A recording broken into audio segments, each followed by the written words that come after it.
Այս ծանրությունները, որ եկել են մեր վրա, սիրելի ժողովուրդ, այս պատուհասները, դժվարությունները, տառապանքը, որ գալիս են մեր անձնական կյանքերում եւ մեր ազգային կյանքերում, սրանք մենք պետք է նայենք որպես կոչ Աստծուց,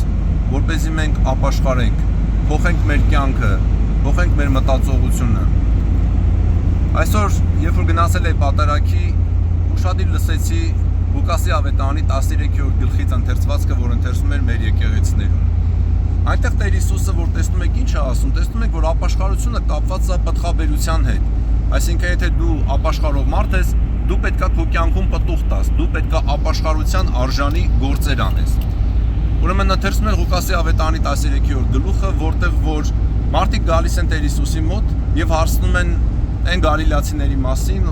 ում արյունը, որ Պիղատոսը խառնել էր իր զոհերի արյան հետ, եւ իրանք մտածում են, որ Տեր Հիսուսը ինչ-որ պատճառ կտա, ինչ-որ պատճառ կասի դրա մասին, բայց Տեր Հիսուսն ասեց, ինչա, կարծում եք այդ գալիլացիները ավելի անմեղ էին, քան թե Գալիլայում ապրող մյուս մարդիկ։ Ասում են ձեզ ոչ, բայց եթե չապաշխարեք, բոլորդ էլ նույնպես պիտի կորչեք։ Տեր Հիսուսի խոսքերն են։ Հետո ասում է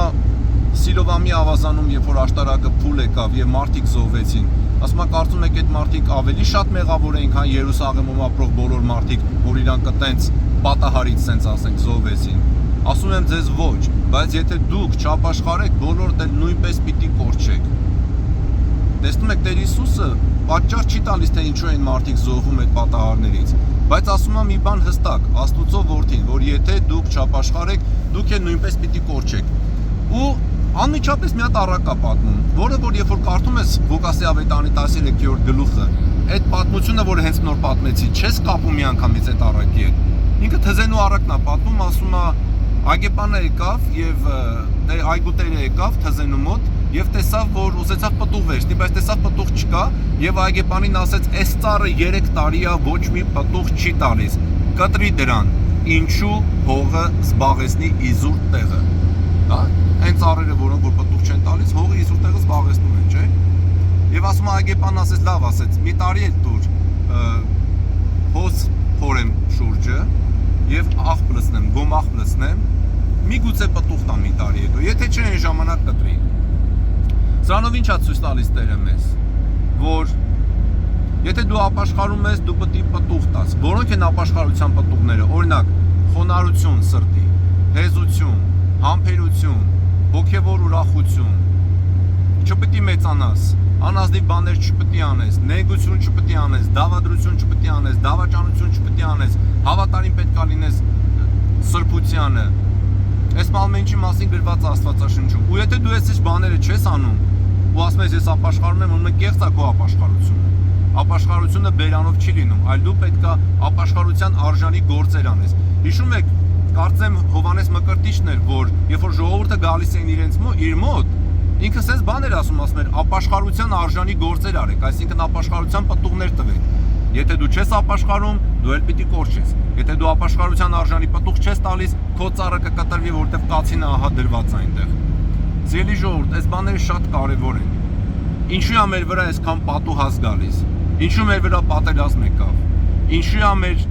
ազգային, եկեղեցական, հասարակական, նույնիսկ ընտանեկան կյանքը այս աստիճանի խռովված, բսկտված, ծվատված, բաժանված, որովհետև մենք Աստծուն չենք լսում, մենք չենք լսում Աստուծո խոսքը, մեծամտաբար ու գոռոզաբար մենք գնում ենք միշտ մեր սեփական ցանկությունների հետևից, դա պետքա վերջ տրվի։ Ահավասիկ մեզ 30 տարի հնարավորություններ տվել, որ կամավոր գայինք ապաշխարության, Աստված ստեղծել էր այդ պայմանները, երկրի խաղաղություններ տվել, երկիրն ընդլայնվել էր, որպեսզի մենք կամավոր գայինք բարիության եւ Տեր Հիսուս Քրիստոսի մոտ։ Չարեցինք, մեր երկնավոր Հայրը, մեր Փրկիչը մեզ այնքան է սիրում,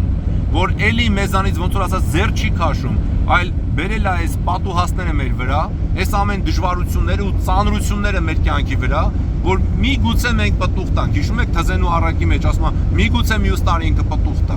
որ միգուցե մենք ապաշխարենք, միգուցե մենք ապաշխարության արժանի գործեր անենք։ Սիրելի ժողովուրդ, լսեք այս բաները։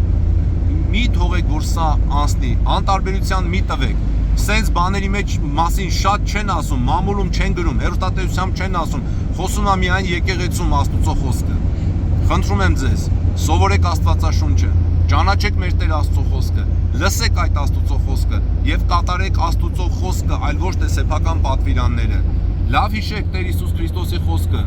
Երբ որ այս բաների մասին խոսում ենք, շատերն ասում են, «Տես բաներ մի ասա, Աստված սեր է»։ Ես ձեզ ասում եմ, Աստված ասում է այսօր պատարագի ժամանակ Ղուկասի ավետարան գլուխ 13, եթե չապաշխարեք բոլորդ էլ նույնպես պիտի կորչեք։ Երկու անգամ ասում այդ խոսքը։ Եվ ասում է, եթե պտուղ չի տալիս ծառը, կացինը բերած է եւ պիտի կտրվի։ Մի արեք, որ սա ձեր վրա գա, սիրելի ժողովուրդ։ Լսեք Աստծո խոսքը, դարձի եկեք եւ ապաշխարեք։ Եվ եթե այս ձայնագրությունը մի քիչ կպավ ձեր սրտին, դուք էլ կարևոր եք համարում, կիսեք ձեր էջերին, որպեսզի ավելի շատ հայ մարդիկ այս բաները լսեն, իմանան եւ միգուցե իրենք էլ ապաշխարեն։ Դե բարի։ Այո, Աստված սեր է, բայց այս պատուհասները եւ այս դժվարությունները Աստուծո սիրո արտահայտություն են, որովհետեւ երբ որ հիվանդին դեղ ես տալիս, այդ դեղը դառն է լինում։ Իսկ եթե հիվանդի հիվանդությունը ավելի շատ է խորացած, այնտեղ վիրահատություն է լինում։ Իսկ վիրահատությունը լինում է շատ ցավոտ, բայց բուժիչ։